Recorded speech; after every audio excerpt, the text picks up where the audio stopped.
I've not been drinking enough. Well, no, I've been boozing. That does not count. Hi guys, back again. No, that's not right, is it? You come here for dating advice? Want to know why you can't meet the right person? How can I find out why nobody will love me? We've come to the right place. I am a dating expert. I'm not a dating expert. Sorry. I am not a dating expert. Wait! Stay. I do think I have some valuable stuff for you. In the form of a sketch. If you want to skip forward through all this chitter, like at the start of a podcast when you just through it all, you can. Just go to 5 minutes and 4 seconds into the video. Did it look like I was actually saying that? Just skip forward and watch the sketch. But if you're interested, I've got some stuff to say about dating. Before we start with the advice and then you start saying that I actually don't know anything about dating, I'd love it if you could just give me a little like and a subscribe. That would be really helpful because I don't know if you've noticed, I don't have many subscribers, which is weird because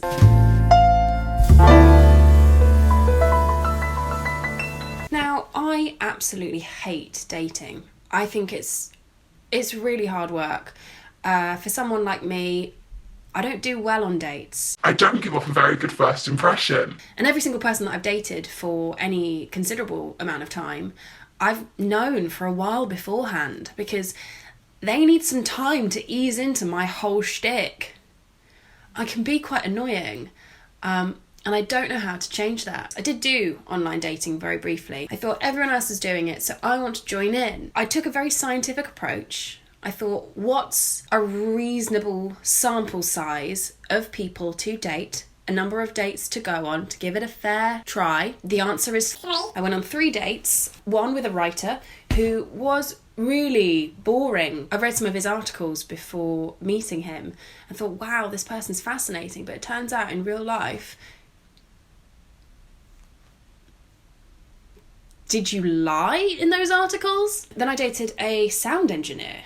Fascinating trade. Never met anyone like that. Turned out he did audio for buildings. So like when you build a building, you have to check the noise because sometimes it can be really noisy if you create walls that are really hard. I didn't listen an awful lot. Yeah, that was boring. I ended up getting 4-pint drunk to sort of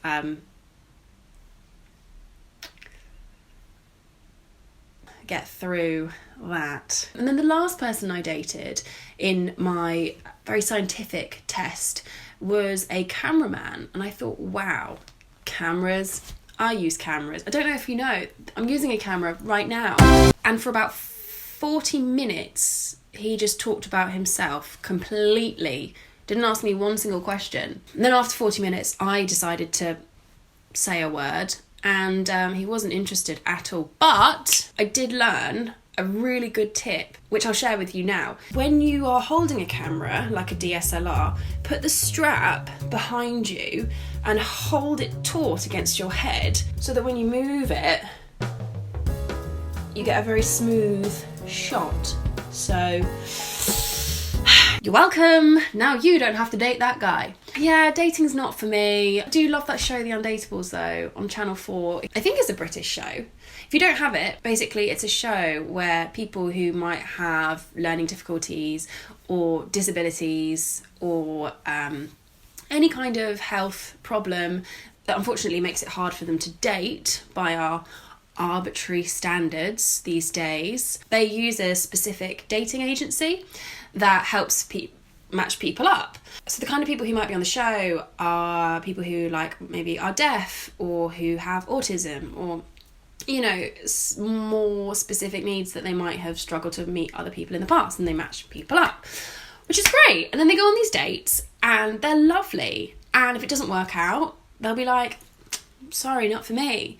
And if it does work out, sweet. They're all great people. And I just think it's really unfair to call it undateables because it's not that they're undateable. So I thought, let's make a sketch about genuinely undateable people because they're out there. You know them. Some of you are them. No offense. So this sketch is about someone who is genuinely undateable.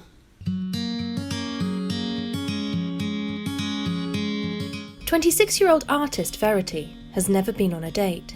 My dream is to meet someone, fall in love and be together forever. I think my ideal man would be someone who's tall, handsome, and able to put up with my terrible personality. And I'm not being self-deprecating. Verity is an arsehole, a form of being an utter prick that means other people struggle to spend longer than 30 minutes in her presence. Did you know you have a hook nose? You should do something about that. Unless you can't afford it. Being a complete arsehole makes it very difficult for me to meet people. They just can't tolerate me for very long. When I meet someone for the first time, I might insult them for no reason, or, I don't know, pretend to know more about their job than they do, or say something wildly racist out of nowhere. If I could change my behaviour, I wouldn't, because, as I just said, I'm an arsehole. Since being thrown out by her parents who, in their own words, could no longer stand her bullshit, Verity has been sharing a flat with 30-year-old accountant Dan. Can I borrow £50? You still owe me money for rent. That shirt looks really bad on you. You're gonna pay me the rent? Do I have to participate in this? I can't stand her. She talks about herself all day, and then if I try to tell her about my day for a change, she yawns like a cartoon and then just walks off. Prick. Do you have the rent? What is that? She does this thing where she never apologises for anything, and when she does, she just says sorry like a baby. Sorry. No, don't. It's like £600. Sorry. We got 10 months left on the lease. Dan?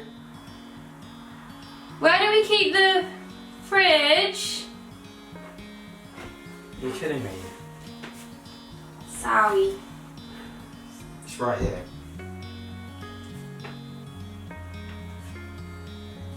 How do I open it? Oh, it's just like this. Thanks. Oh, I don't have any food in here, so I'm gonna have to eat yours. Thanks, Michael. Do you want to see my impression of you?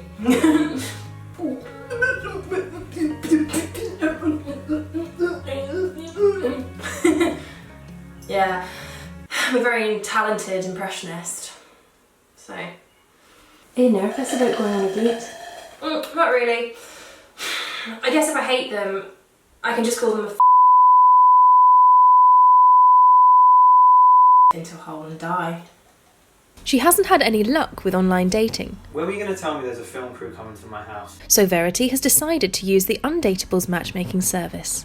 This is a phone call from the woman at the agency. I'm not going to date her. I'm going to be dating the person she tells me. Luckily, I already told her. I only date rich people. Oh. Hello? Mm-hmm. Uh-huh. Yeah? No?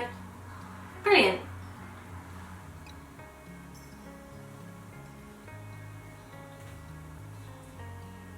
She said they haven't found anyone for me.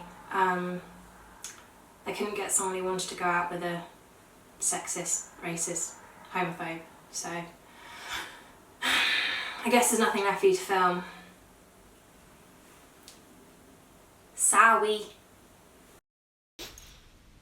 That was it, that was my sketch. Do you like it? If you did like it, tell me you liked it. Give me a thumbs up. So I guess the take home there is that there are some genuinely undateable people, and it's not the people that Channel 4 have said. So deep.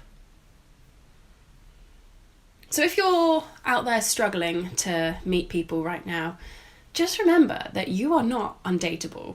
You are great. As long as you're not, being like that character right there. You're cool. If your friends are having trouble dating right now, which, let's face it, if you're watching this at the moment, we're all struggling to date. There's a pandemic on. Just remind them that it's not them. They're not actually undateable. There are people out there, but they're not them. There are dickheads like that character, but your friend is fine. Your friend is cool. You are fine. You are cool. And when the right time comes, you will meet someone and they'll be great for you. Even someone like me. after a lot of preparation and introducing myself on numerous times, has managed to date people. Stroke of luck.